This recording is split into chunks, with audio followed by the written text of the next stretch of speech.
జై భారత్ అయోధ్య రాజస్థాన్లు అందరికీ నమస్కారం. ఇటీవల జరిగినటువంటి ఒక ఘోరమైనటువంటి సంఘటన, రాజమహేంద్రవరంలో కాకినాడ నుంచి ఒక కుటుంబం కారులో వచ్చి గోదావరిలో దూకి ఆత్మహత్య చేసుకోవటం అనేది నిజంకి ఈ సంఘటన అసలు మామూలుగా కాదు, హృదయాన్ని కలిసివేసేటువంటి సంఘటన.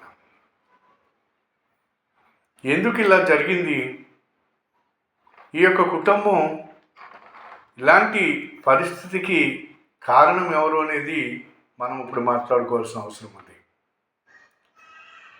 పిఠాపురం పంచాయతీరాజులో ఏఈగా పనిచేస్తున్నటువంటి నౌకరాజు అనేటువంటి ఒక ఆయన, వారికి ఒక అమ్మాయి.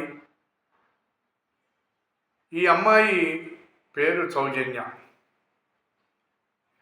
ఈమెకి వివాహమైంది. భర్త జగదీశ్వర రెడ్డి, ఆయన ఒక కాంట్రాక్టర్. సరే, వీరిద్దరికీ సంబంధించి ఒక పిల్లవాడు 10 సంవత్సరాలు వయసు కలవాడు ఉండటం జరిగింది. ఇది ఆ కుటుంబం యొక్క నేపథ్యం. అయితే కాకినాడలో రైఫల్ శిక్షణ అనేటువంటి ఒక సెంటర్ను పెట్టినటువంటి షేక్ సాదిక్ ఖాన్ అనేటువంటి ఒక ముస్లిం, వీడు ఈ సెంటర్ నడుపుతూ, ఇప్పుడు ఈ రోజున ఏముందండి, ఏదో శిక్షణ ఇప్పించాలి, ప్రతి తల్లిదండ్రులు కూడా ఒకరినో ఇద్దరినో కంటాం, వాళ్ళని ఏదో ప్రయోజకులు చేయటం కోసం ఏదో శిక్షణ ఇప్పించాలి, మా పిల్లవాడిని ఓ ప్రత్యేకత చూపించుకోవాలి అనేటువంటి ఉద్దేశంతో ఎక్కడికక్కడ రకరకాలైనటువంటి ఏవెన్స్కి ఎక్కడికక్కడ మనం శిక్షణలు ఇప్పించుకోవటానికి అందరూ తహతహలాడుతూ ఉన్నటువంటి సంఘటన ఈరోజు జరుగుతున్నది. అలాగే వీడి సెంటర్కి ఈ రైఫిల్ శిక్షణ అనేది ఈ సెంటర్కి పిల్లవాడిని తీసుకున్నట్టు, ఆ రకంగా ఈ సాదిక్ ఖాన్ అనేటువంటి వాడు వీళ్ళకి పరిచయం. ఆ రకంగా జగదీశ్వర్ రెడ్డిని కూడా మంచిగా ఉంటూ, జగదీశ్వర్ రెడ్డిని వీడు మంచిగా మెలుగుతూ, వీడు కోణం వేరే. ఈ సౌజన్య, అతని భార్య అయినటువంటి సౌజన్యం లోపరుచుకోవాలనేటువంటి ఆలోచనతోటి వీళ్ళతోటి మంచిగా ఉంటూ, ఆ మంచితనానికి ఇప్పుడు మన హిందువుల్లో ఉన్నటువంటి పెద్ద డ్రాబ్యాక్ ఏంటంటే, ప్రతి ఒక్కరిని నమ్మటం, మంచిగా ఉండటం, ప్రేమించటం, ఎవరికి పడితే వాళ్ళకి ఎంతో మన జాలీదయ చూపించటం అనేది ఈనాడు కాదు, ఈ భూమి పుట్టుకతోటి వచ్చినటువంటి ఒక మన దగ్గర ఉన్నటువంటి వీక్నెస్. మంచితనమే వీక్నెస్. ఇలాంటి మంచితనంతో మనకు అనేక రకాల కష్టాలు, మనం ఈ దేశాన్ని ఇతరులు పరిపాలించిన ఇంకోటి ఇవన్నీ మనం అనుభవించవలసి వచ్చింది.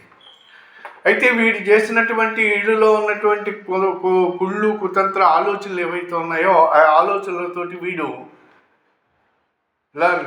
ఇలాగా నడుపుతూ ఈ యొక్క భర్తని జగదీశ్వర్ రెడ్డిని పాయిజన్ ఇంజెక్షన్ ఇచ్చి వీడు చంపేయటం జరిగింది.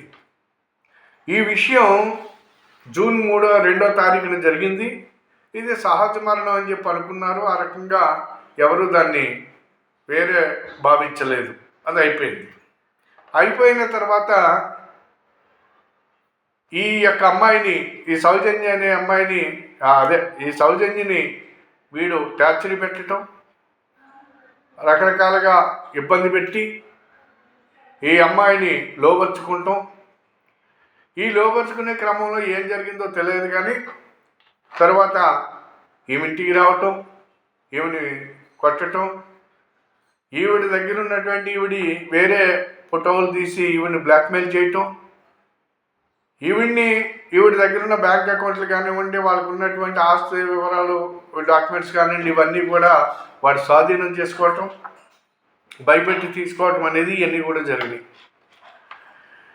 ఇలా చేసి ఈ సౌజన్యని నువ్వు మతం మారుతావా లేదని చెప్పేసి ఈమెని బలవంతం చేయటం, ఇవన్నీ కూడా ఘోరంగా హింసించటం అనేది జరుగుతూ వస్తుంది.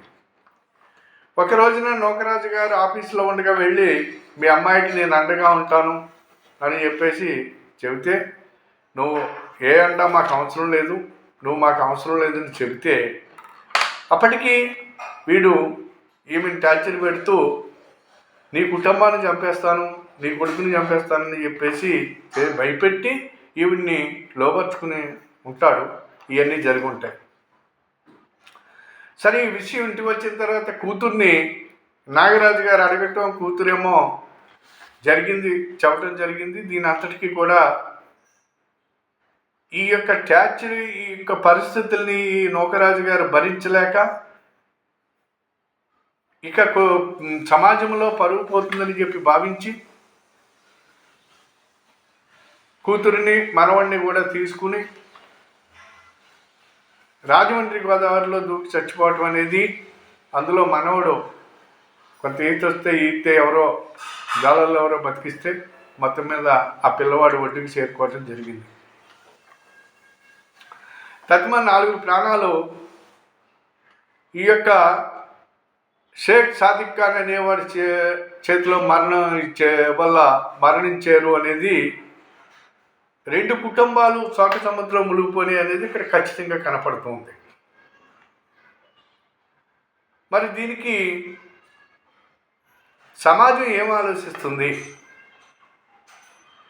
ఈ లహుజీవాది పేరు మీద ఈ ముస్లింలు చాలామంది చేస్తున్నటువంటి కార్యక్రమాలు ఏవైతే ఉన్నాయో, ఈ రకంగా బలైపోతున్నటువంటి వాళ్ళు కోకొల్లలుగా ఉన్నారు ఈ దేశంలో. మరి దీన్ని ఎంతవరకు మనం భరించాలి, ఎంతవరకు ఈ రకంగా చచ్చిపోతారో ఒకసారి ఆలోచించుకోవాల్సిన అవసరం ఉంది. కాబట్టి ఈ రోజుకి ప్రభుత్వాలు వీళ్ళపైన తగు చర్య తీసుకోకపోవటం, ఇటువంటి వాళ్ళని ఎన్కౌంటర్ చేయకపోవటం, వీళ్ళని జైల్లో పెట్టడం, బెయిల్ ఇవ్వటం, ఇలాంటివి చేస్తూ పోయిన నాళ్ళు ఇలాంటివి ఎన్నో జరుగుతూ ఉంటాయి. వీళ్ళకి బాగా ఈజీ అయిపోయింది. కాబట్టి మతం పేరు మీద వచ్చేటువంటి శక్తులు, అది ఏ మతం వాడైనప్పటికైనా సరే, ఇది చూసిన తర్వాత ఒకసారి ఆలోచించండి. ఈ మతం పేరు మీద మన చుట్టూ తిరుగుతూ మనల్ని ఈ రకమైనటువంటి మరణానికి కారకలవుతున్నటువంటి వాళ్ళు, ఈ మధ్య క్రిస్టియన్ మతంలో కూడా కొంతమంది తట్టుకోలేక మేము చచ్చిపోయాం, మమ్మల్ని మతం మారమంటున్నారనే ఒక కుటుంబం ఎంతో ఆవేదన, ఇలా చాలా జరుగుతూ ఉన్నాయి. అంతే. కాబట్టి మతం కోణంలో ఎవరైతే మామూలుగా మతం మారండి, వీడి దేవుడు వాడి దేవుడు మేము ఇది అని చెప్పేసి వచ్చేటువంటి ఎవరైతే మన గుమ్మాల్లోకి వస్తారో వీళ్ళందరినీ కూడా చుట్టుపక్కల కనపడకుండా తవిరి కొట్టవలసినటువంటి అవసరం ఈ రోజున ఎంతైనా ఉంది. ఇది గమనించుకోవాల్సిన అవసరం ఉందని చెప్పేసి యావత్తు హిందూ సమాజాన్ని నేను కోరుతున్నాను. మరి ఈ రోజున అనేక మంది కాకినాడ నుంచి ముస్లిం సంఘాలు కూడా వాళ్ళు మీడియా ముందరకు వచ్చి మాట్లాడేటప్పుడు లవ్ జిహాదీ అనేది, మత మార్పిడి అనేది ఖురాన్లో లేదు. సంతోషం. ఇప్పుడు హిందూ అనేవాడు సర్వమత సమభావనని అందరినీ ప్రేమిస్తాడు, అందరినీ గౌరవిస్తాడు. కానీ ఇక్కడ చేసేటువంటిది ఉందో లేదో మాకు తెలియదు, కానీ జరిగేదంతా కూడా మీ నుంచే కదా, ఖురాన్ పేరు మీద చేస్తున్నారు కదా.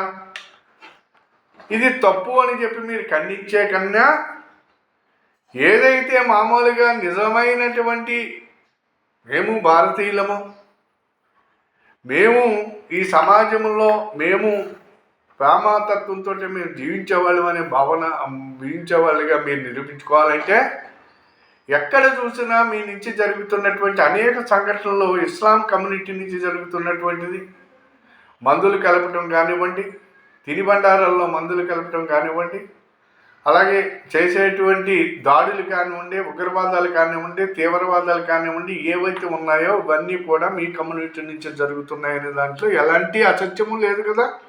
ఇదంతా మీకే తెలుసు కదా. మరి మీరు ఎందుకు వీళ్ళందరినీ ఎందుకు మీ మధ్యన ఉండిస్తున్నారు? ఇలాంటి వాళ్ళని మీరే శిక్షించవచ్చు కదా. ఇక్కడ హిందూ సమాజానికి వ్యతిరేకంగా మేము బతకాలి, హిందూ సమాజం మీద మేము దాడులు చేయాలి, హిందూ సమాజం మీద ఏదేదో చేయాలి అనేటువంటి, ఈ దేశంలో ఏదో చేయాలి, ఈ దేశానికి వ్యతిరేకంగా కార్యకలాపాలు ఉండాలి, మేము చేయాలనేటువంటి ఆలోచనతో మీరుంటే పరిస్థితులు ఏ రకంగా ఉంటాయో ఒకసారి మీరే ఆలోచించుకోండి. హిందూ సమాజం చూస్తూ పోనీలే వాడి పాపాన్ని వాడు పోతాడన్నట్టుగా పోయేటువంటి నాళ్ళు మీరు బాగానే ఉండగలుగుతారు. తిరిగి రివర్స్లో ప్రయాణం చేసినప్పుడు మీలాగే ప్రవర్తించినప్పుడు ఈ జాలి దయ అనేది పక్కన పెట్టి ప్రయాణం చేస్తే మీరేమవుతారో ఒకసారి మీరే గుర్తించుకోండి, మీరే ఆలోచించుకోండి. అది కాబట్టి ఈ జరిగిన సంఘటనకి ఈనాటికి కూడా ప్రభుత్వం ఇంకా వాడిని అరెస్ట్ చేయలేదు, వాడు దొరకలేదు. ముందాలుగా వీడియో ఏదో చేస్తున్నామంటున్నారు. కానీ ఇలాంటి విషయాల్లో ఆంధ్రప్రదేశ్ ప్రభుత్వం ఈనాడు కాదు ఏనాడు ఏ ప్రభుత్వం వచ్చినా సరే ఈ యొక్క ఉగ్రవాదులకి, తీవ్రవాదులకి, దొంగలకి, మతోన్మాదులకి వీళ్ళందరినీ కూడా చూసినట్టు వదిలటమే వీళ్ళందరికీ ఈ రకమైనటువంటి అలుసుగా ఈ ఆంధ్ర రాష్ట్రం దొరికింది. ఇక్కడ చాలా జరుగుతూ ఉన్నాయి. కాబట్టి తగినటువంటి చర్యలు తీసుకోకపోవటం ప్రభుత్వం చేతకాంతనమా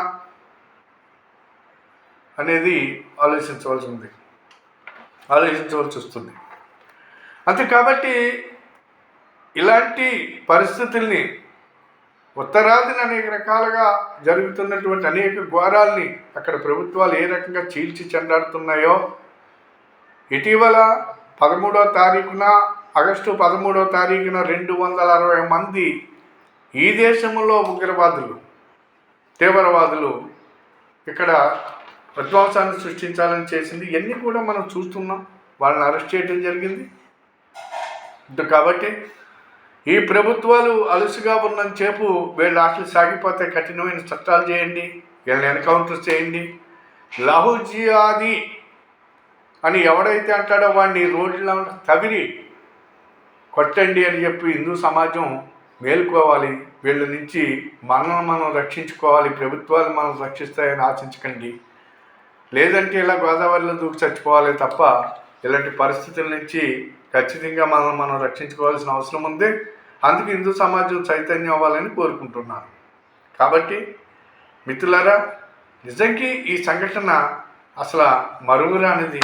ఇలాంటి సంఘటనలు జరుగుతూ ఉంటే మరొకటి ఇలాంటి చేయకుండా ఉండటానికి ప్రభుత్వం తగు చర్యలు తీసుకుంటుందా, లేకపోతే మనమే తగు చర్యలు తీసుకోవాలా అనేది యావత్తు హిందూ సమాజం ఆలోచించాలని చెప్పేసి నేను కోరుకుంటూ ఈ వీడియో 10 మందికి షేర్ చేయండి, సబ్స్క్రైబ్ చేయమని కోరుతూ సెలవు తీసుకుంటున్నాను. జై భారత్, జై హింద్.